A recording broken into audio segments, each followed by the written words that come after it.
You walk out to the driveway on a cold morning, turn the key, and you hear it. That little stumble, that half second of rough idle before it smooths out. Maybe a hesitation when you press the pedal at the light, a flicker of the check engine light that comes and goes. You take it in. The man behind the counter is polite. He runs a scan, nods slowly, and tells you your fuel system needs a professional cleaning. $150, sometimes $200. And he tells you that this, by the way, is normal. This is just what happens to engines. They get tired, they get dirty, they wear out. And in about 6 or 7 years, you should probably start thinking about something newer. I want you to sit with that word, normal, because everything that follows hangs on whether you believe it. I believed it for a long time. I did the responsible thing, the thing they tell you. I paid for the professional fuel injection service, $189. Watched a man hook a can to my engine for 20 minutes. I bought the little bottles off the shelf at the parts store, the ones with the flames on the label and the words, fuel system cleaner, $3 here, $5 there, and I poured them in like medicine. Over a couple of years, I spent a few $100s chasing a rough idle and a soft throttle. And you know what changed? Nothing. Nothing I could feel. I had been sold the appearance of maintenance. Then I met a man named Wendell Martin. Wendell is Mennonite, lives out past New Holland in Lancaster County, runs a little machine and engine shop behind his house. Plain man. Drives an old pickup, and that pickup had a number on the odometer I didn't believe until I leaned in and read it twice. Past 400,000 miles. Original engine. And behind him, bolted to benches and concrete pads, were stationary engines and generators that had been running for the shop since before some of you were born. Motors that by every rule I knew should have been scrap a decade ago, idling along smooth as the day they were cast. I asked him what his secret was, expecting some long sermon about how they built things better in the old days. He wiped his hands, reached up to a shelf, and set down one small bottle in front of me. $8, he said, about 4 times a year. And he told me the name of what was in it. Now I'm going to tell you what it is, but not yet, because if I just say the word now, you'll do what everyone does. You'll half recognize it, file it next to all the other additives you've been disappointed by, and you'll miss the one thing that makes it work. So stay with me, because the why is the whole game here.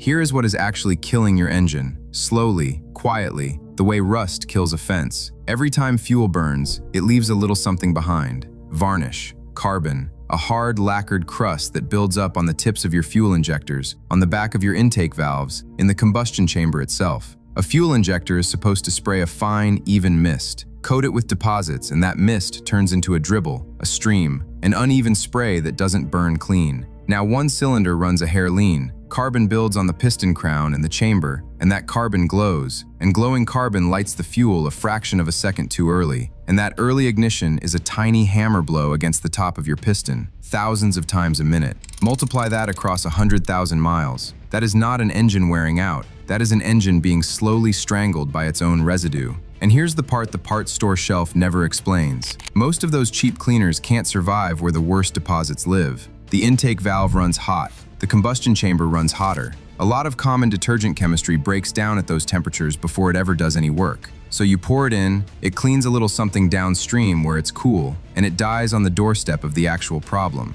You did everything right and got nothing, and you concluded that additives are a scam. I don't blame you. You were sold weak medicine and told it was the strong kind. There is a paper trail on this, and it's a matter of public record. After the Clean Air Act amendments of 1990, the EPA required that all gasoline sold in this country carry a detergent additive, and that rule took effect on the 1st of January, 1995. Sounds like the problem was solved, doesn't it? Read closer. The EPA set a minimum, a floor, the lowest additive concentration that would keep a clean engine from getting dirtier. And refiners and stations, being businesses, a great many of them dose right down at that floor because detergent costs money. So your pump gas, for most of us, contains just enough to maintain a clean engine and nowhere near enough to clean up one that's already dirty.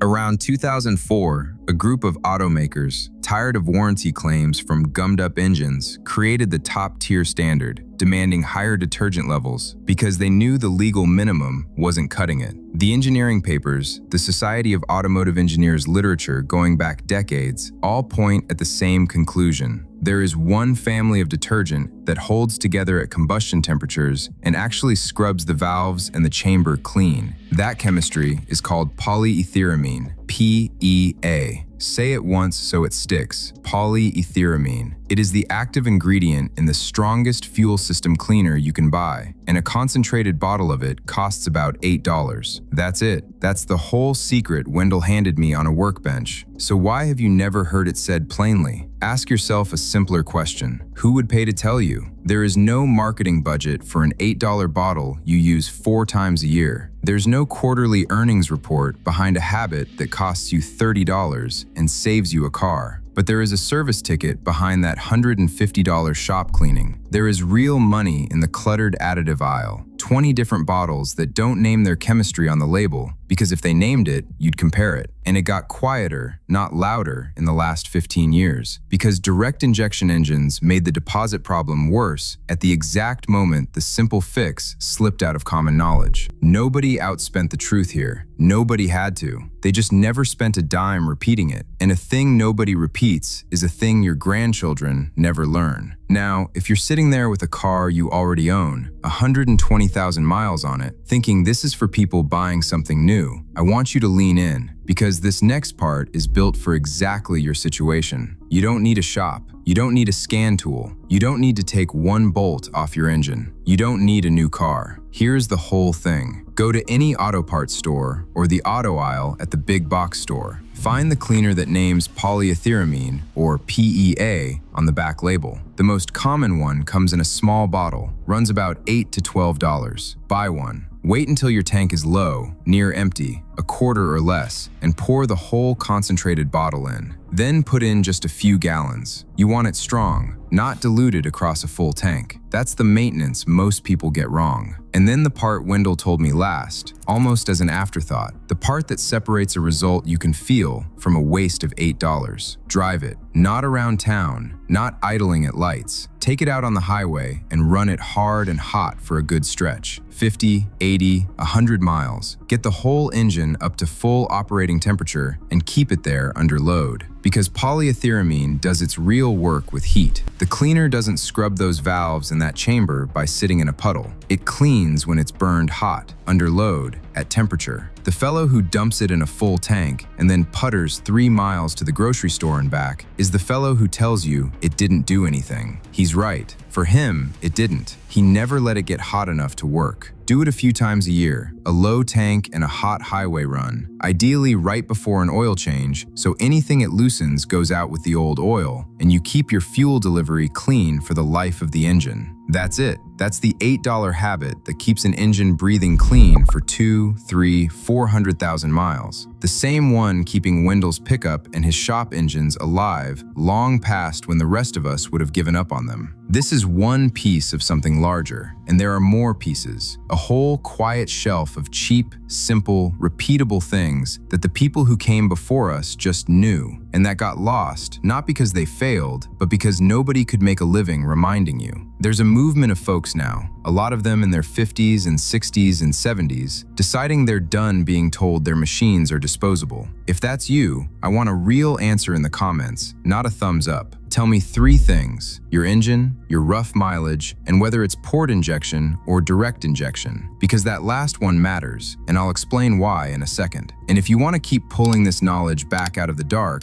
subscribe, not to make my numbers bigger, but to stand on the right side of this thing. Next time, I'm going to show you a coolant habit out of the 1950s that costs almost nothing and prevents the one failure that quietly totals more good cars than any other, the one that turns a healthy engine into scrap overnight. But before I let you go, I want to walk you back through it, because I know how this goes.